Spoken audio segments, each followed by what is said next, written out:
podcast, Simply Our Opinion. This is our first episode. I'm Skylar, and this is my mom. I'm Sannora. And we're here to inspire, motivate, and just show our dynamic as a mother daughter duo and give our opinion. All positivity here, nothing but positive vibes. All the time. And so, if you're listening, we're going to be on Spotify and all the streaming services where you can listen to a podcast. But if you want to see the visual, come to our YouTube channel, Simply Our Opinion, and I'll have the links and everything for the Spotify and everything down below. So let's get started. First, I'd like to do a thought of the day just to get a little zhuzh because, like I said, it's a lot about positivity here. So the thought of the day will be, hold on, I put it in my notes. I have my password as a word. I saw this on TikTok. Well, heard about it on TikTok, and I saw it on YouTube. Well, actually, my little brother told it to me too. Where you put words as your password, and you will see it every day. So I have mine as an affirmation that I like.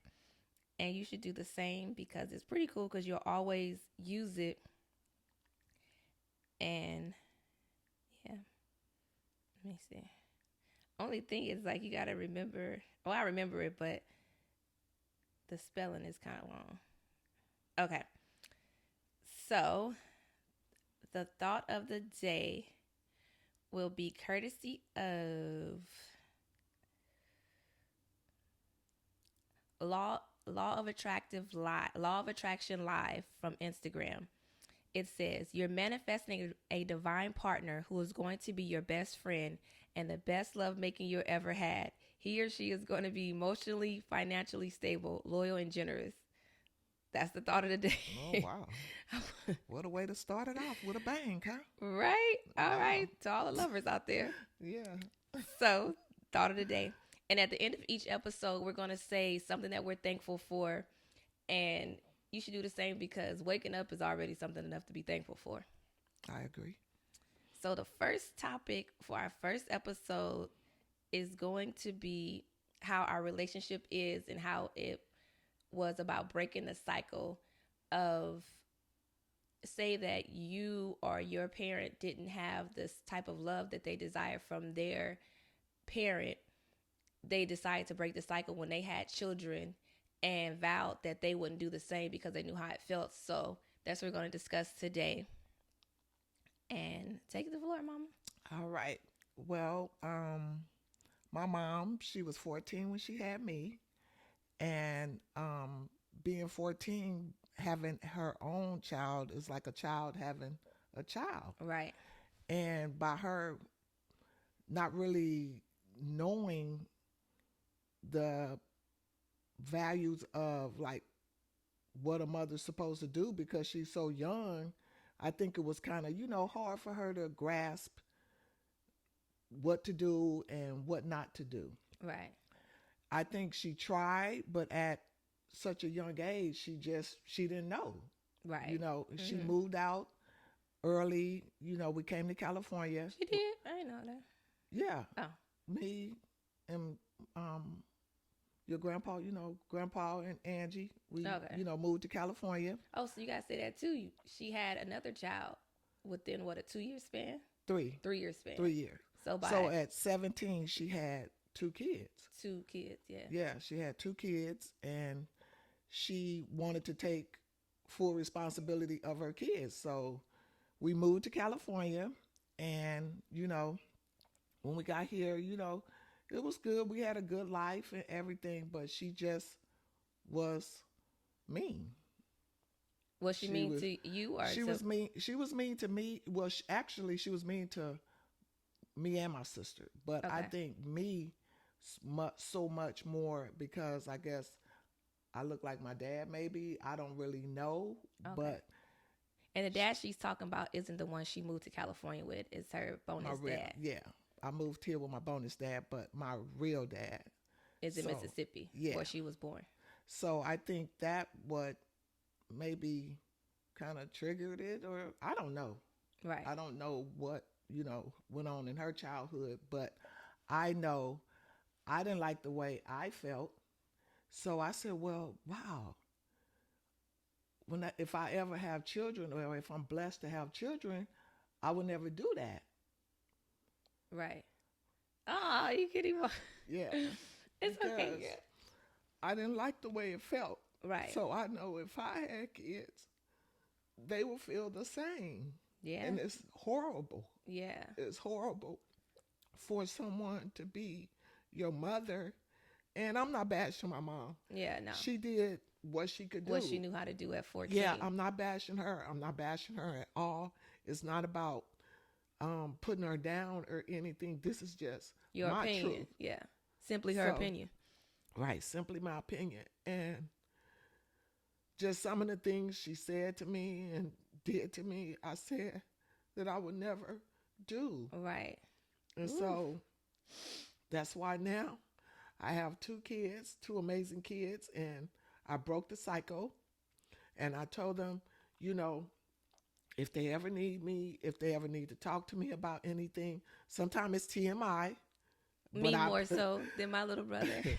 Sometimes it's TMI, but I put out there that, you know, you guys can talk to me about anything. And they do for the most, you know, they tell me.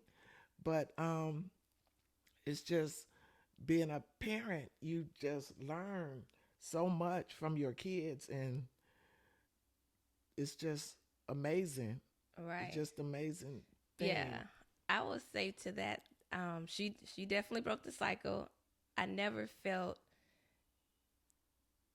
unwanted. I never felt I wasn't worthy. I never felt that because she had me at 20.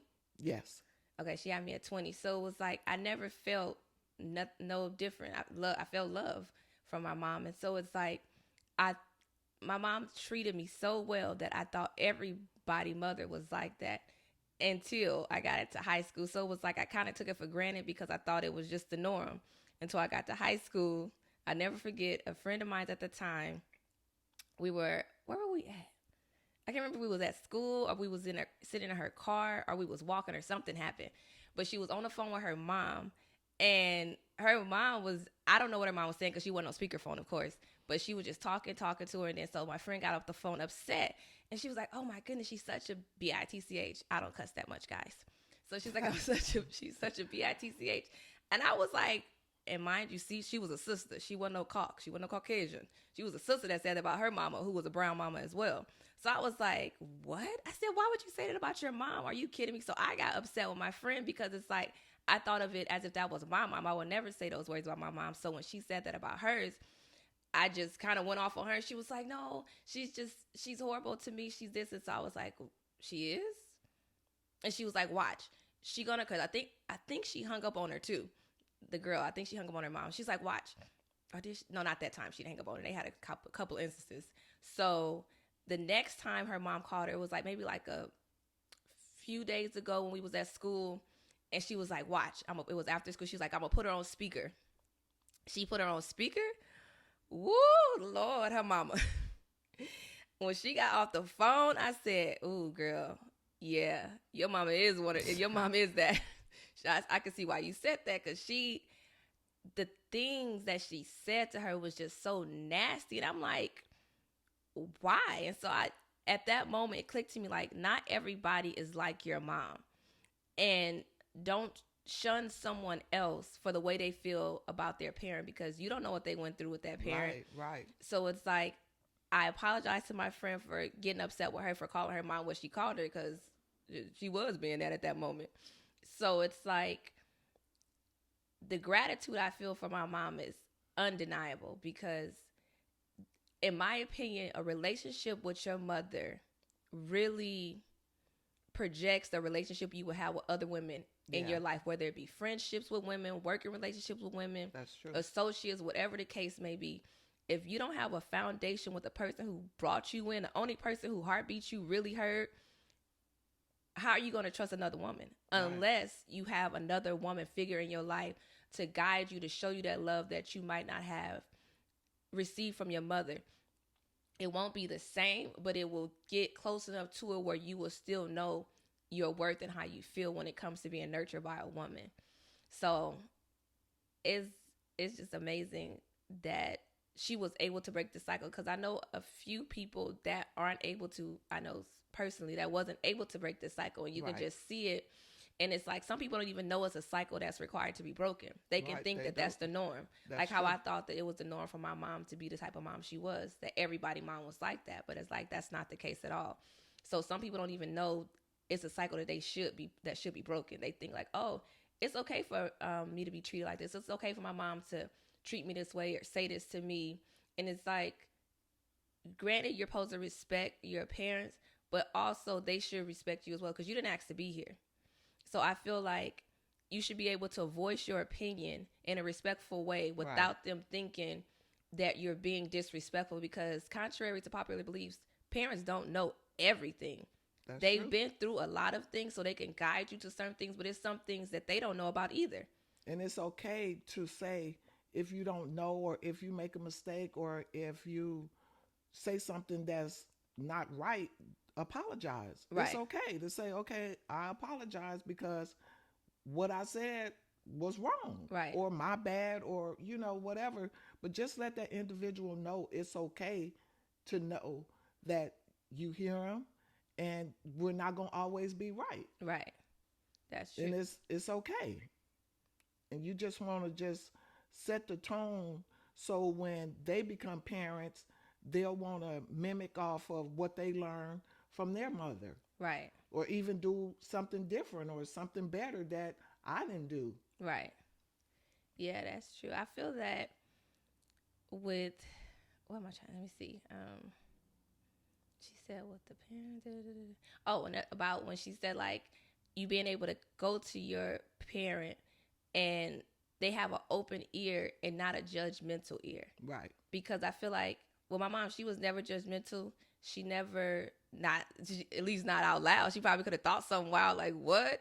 But she didn't say it. She still gave me that grace to listen, to know what, and give me good advice or no advice at all. Just let me see what I required to see so that I can get through whatever it is I was going through, which wasn't a lot. I was very sheltered as a child, which I'm very proud of. I'm grateful that I was very sheltered. I didn't know a lot about nothing. I was very like age appropriate. Yes. I made sure she was age appropriate. I didn't want her to grow up beyond her years. I wanted her to experience being a child, being a teenager, being a young adult, and then becoming an adult.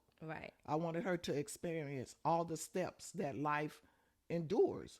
She was able to play with her dolls until a certain age, play with this until a certain age, kept you grounded. Yeah, she kept me very grounded and very childlike. And that's why I feel like to this day I still have that childlike mentality of thought process where I don't let stuff bother me. I'm able to just let stuff roll and just look for the good in people, and also know that it's not that deep. Nothing is ever really that deep. You just gotta, like children, they just never let stuff bother them. They'll say how they feel in a nice way, or sometimes it ain't so nice, but it's the truth, is their innocence. So she protected my innocence as a child. So therefore, as I got to be an adult, I was still alert and aware and still had street smarts, but I also had, it grew as I grew, basically. Like, I'll give a good example. The movies, what's that movie? Poetic Justice. So I went to a Catholic school from kindergarten to like 7th grade. 7th. Yeah. And so one of the girls, I watched the movie, and so I was like, Mom, when they said punani, I said, what does that mean? And she was like, oh, that means smell feet. So I'm like, oh, okay. Okay. So I believed it. So I go to school, and me and this girl at the time, who was my friend, we was chatting, and we was talking about the movie. And I was like, girl, she said something about when they said the punani part. I was like, yeah, I know what that means, girl. She's like, what it mean? I said, it mean to smell her feet. She said, what? I said, yeah, it mean to smell her feet. She said, no, it don't. I said, well, what does it mean then?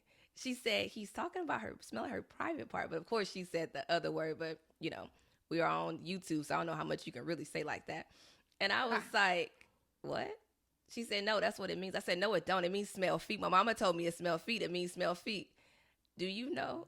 I did not know that was not true until I think either high school or maybe out of high school because it had left my mind. And so when I saw the movie again, they said it, and I'm like, wait, that ain't talking about smelling no feet.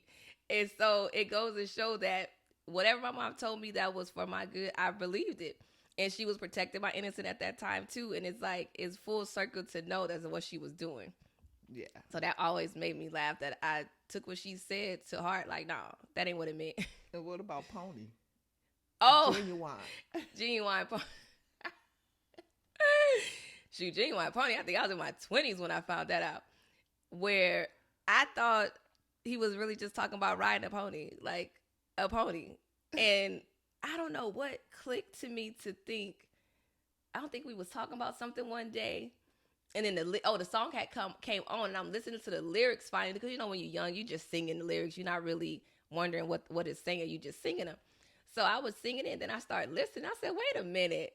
He ain't talking about no animal, no pony. He talking about his parts. Oops. Right? I was like, but see, I don't mind that about myself because I feel like I was just sheltered, and it kept me in my place, in a child's place. I wasn't required to grow up. Even when she had my little brother, we were 11 years apart. She wasn't the type of mom to say, oh, you can't go out because you got to watch your little brother. Or you got to watch him, or change his parent, but it's your little brother. She never made it as if that was my responsibility. She always used to tell me, this is not your child. You go out and have a good time. I had this child. Me and your dad had this child. So why am I going to make you do all these things? If you would like to do it, yeah, but you're not obligated to do that. And I always thought that was pretty cool. And I think that's because when she grew up, you had your other two siblings. Two siblings. Besides from the one, my Aunt Angie, she had two more siblings. And y'all had to watch them, didn't y'all? We had to take them everywhere. They didn't listen. We couldn't discipline them. So it's like, no, I'm not taking them, and you can't discipline them. They don't listen or nothing. You be like, oh my gosh. So we just stopped going places so we didn't have to take them. We'd rather stay at home, hang out at home, and right. Yeah. So you wouldn't have to deal with it. So we wouldn't have to, deal with it. But like you said, your little brother was your little brother. Right. He wasn't your responsibility. You still, you was still, I was 11? Yeah, I was so 11. Why would an 11-year-old be taking care of 6-month-old or 1-year-old that, that wasn't your responsibility? So, no. Like I said, if you wanted to do it, if you wanted to help, okay, you can help. But that wasn't forced on you because it wasn't your responsibility. Yes. And I'm very grateful for that. Yeah, but you're a good big sister. So yeah, I love my little brother. So yeah, okay. I was grateful. Plus my other brother. I got a bonus. I mean, not a bonus brother, but another brother too. That's younger than me as well. So I say little brothers, but it's two other ones. But yeah, I think they're your bigger brother. Yeah, because they're taller than me. So, but yeah, it was a pleasure. I'm glad that she broke the cycle and was able to know that it was a cycle that was required to be broken. And I think that was because of my granny. Before she moved to LA, she had my granny who was there and who was taking care of her most of the time. And just showing her love and support and how she felt that she should have been treated. Yeah. My grandmother. Shout outs to my grandmother. My grandmother, 95 years old. Hey, Granny. Yes, honey. My granny. And she looked good, too. She do. She looks great. She's still mobile, able to walk. She was driving a little bit, but she took a back seat to that. She took a back seat from the driving. Yeah. She said she over driving now, so she's doing well. But I want to thank everyone for listening. Yes. To our first podcast. We're gonna have more coming soon, but since we're at the end, we're gonna do what we're thankful for today. And you all as well at home listening can also say something that you're thankful for to yourself or out loud, because it's just a blessing for you to be able to listen to the podcast, to be able to hear the podcast, and just to be alive, because there's so many people that wish they would have made it to see today. Right. So what you gonna say you thankful for? I'm thankful for my family. Oh, that's a good one. Yeah. Family. I'm thankful for Otto9 and him giving us the grace to start this podcast and to really just be a beacon of him to show how it is to just have a positive relationship and show positivity, and that it's okay to be positive. Right. And that's all. So thank you guys for listening. Thank you guys for listening. You'll hear us on the next podcast. For those on YouTube, we'll see you on the next one. Simply Our Opinion. Simply Our Opinion.